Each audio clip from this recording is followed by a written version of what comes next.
What exactly unfolded in the critical minutes before Iran's alleged attack on one of Trump and Israel's closest regional allies? Was the Arab nation hit in a coordinated sequence, first by a cyber breach and then by missiles and drones that followed? Did the warning issued by the Handala hacker group to MBZ foreshadow the escalation that culminated in the Fujairah blaze? As sensitive data was reportedly exposed, did Iran-linked hackers compromise UAE systems just before the strikes began? And with claims of over 430,000 classified files leaked, were detailed maps and intelligence used to guide the subsequent attack? Just before missiles and drones struck the UAE, the Gulf nation was already grappling with a separate security breach targeting critical infrastructure. An Iran-linked hacker group known as Handala reportedly carried out a cyber attack on the UAE strategic port of Fujairah. The group claimed that the cyber operation was conducted in coordination with IRGC-linked military activity. Following the breach, the hackers allegedly released thousands of classified documents connected to port operations and logistics.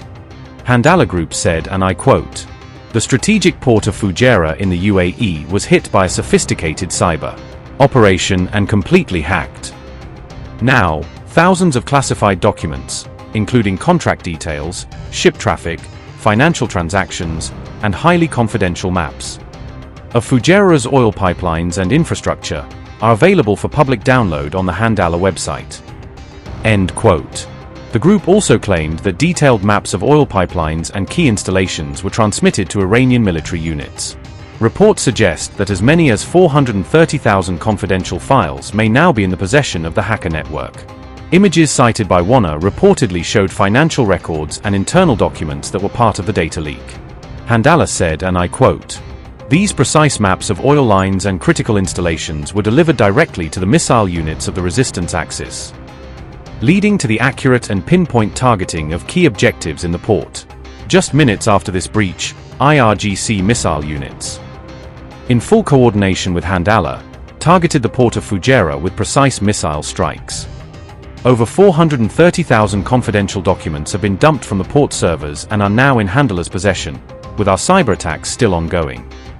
End quote. The group issued a warning to Abu Dhabi, urging it to cease all cooperation with the United States and Israel. It accused the UAE of engaging in actions that it described as hostile toward Iran and its allies. The hackers also threatened additional cyber operations on the Gulf nation if such cooperation continues. Handala said, and I quote, "The message is clear: no covert or overt collaboration between the UAE, the Zionist regime, and the US escapes our attention, and every act of betrayal will be answered. UAE, this is your final warning. If you continue your betrayal and malicious acts against the axis of resistance, be prepared for even harsher cyber, intelligence, and military blows. Your collaboration with Israel and the US will not save you from your inevitable fate." End quote. Iran has denied any involvement in the May 4th attack on the UAE Fujairah oil zone. An Iranian military official stated that Tehran did not target the UAE or any of its maritime assets. Instead, the official alleged that the incident was part of a false flag operation carried out by US forces. The attack reportedly caused a major fire at an energy facility and resulted in injuries to 3 Indian nationals.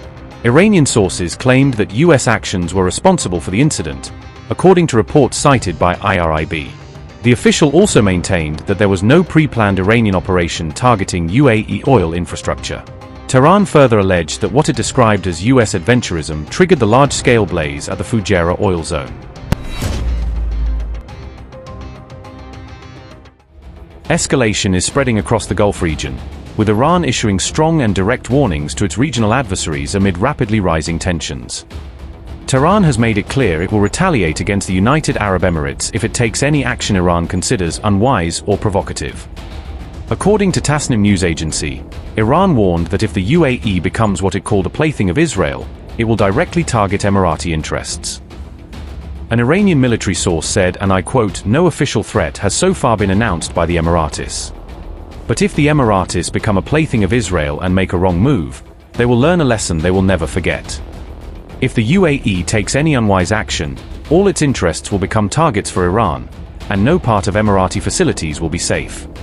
The UAE knows it is sitting in a very fragile glass house, and insecurity is absolute poison for it.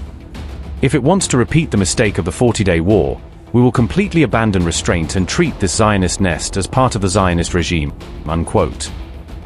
These warnings come after strikes linked to Iran hit Emirati territory, intensifying fears that the conflict could widen across the region. An alleged Iranian drone attack triggered a major fire at a petrol complex in Fujairah, raising alarm over critical infrastructure security. The UAE has claimed that Iran launched 4 cruise missiles toward its territory, although Tehran has neither confirmed nor acknowledged the claim.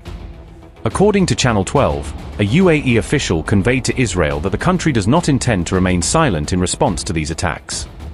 Both the UAE and South Korea reported strikes on ships passing through the crucial Strait of Hormuz on May 4th, adding to concerns over maritime security.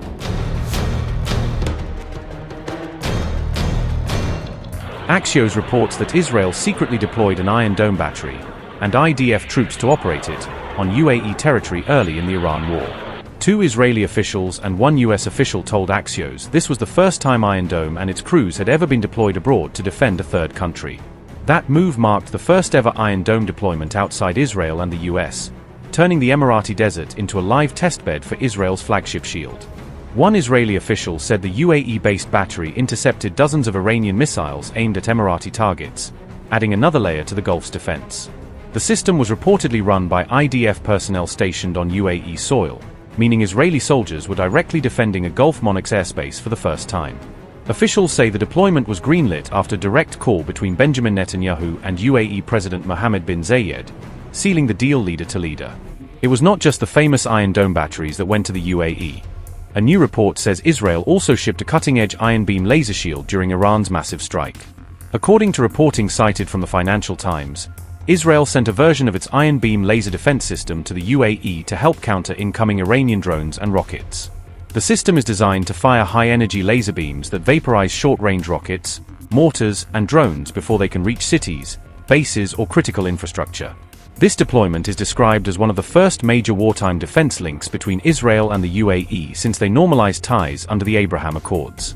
One regional official told reporters that the move showed the value of being Israel's friend when a conflict erupts and missile sirens start to wail.